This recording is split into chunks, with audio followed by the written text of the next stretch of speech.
Rice mill रे निया लगी लक्षाधिक मूल्य अखा बस्ता नष्ट निया को आयत्त कले अग्निशम कर्मचारी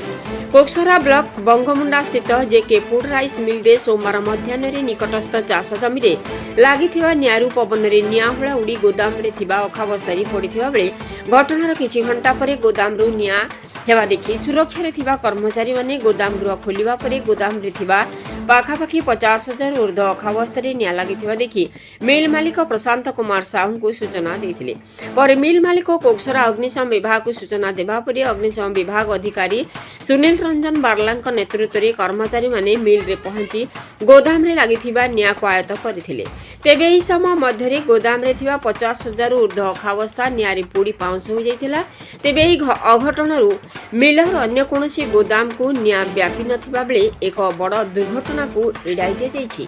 विष्णुचरण स्वाईं का रिपोर्ट मसिया न्यूज। तो मोर स्टाफ भी देखला आरो मुकासला कहि कि बाबू पछाडे निया लागि जे बोली करी मु भी जाओ तू देख बोली से भी गला मु भी तार पछे पछे गली देखली जे हमर बाडा साइड निया लागि कर जो थे सेतकी भीतर मोर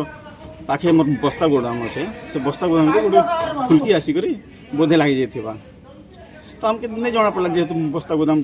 बंद थिला तापर मैं ताक कहली बाबू देखो टी भल कर बोली मुई लंच करवाली घर के पलाली तापर मैं जस्ट घर पहुँची से खोचे और मत मोर स्टाफ फोन कला कि आम बस्ता गोदाम रे निया लगी जाए बोली करी तापर मुई संगे संग फेर वाली के रिंग कली से आसल निया लगे केते खंडे बस्ता नष्ट केते हि जाय 52,000 बस्ता थिला 52,000 बस्ता भीतर संपूर्ण नष्ट हो जाए ता भेलु केते हो भेलु पाखापाखि 14 लाख खंडे हवा तो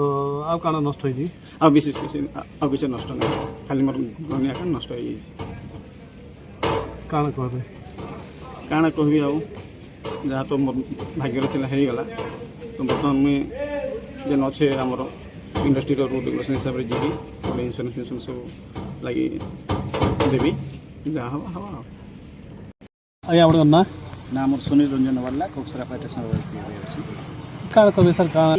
दिन 2:30 पाखापाखि पर आमर 112 कंट्रोल रूम कल आसला जे आमर जेके फूड्स राइस मिल बंगमुंडा रे निया लगी अच्छे आम खबर भी सागे सागे से मुव कलु से जगह को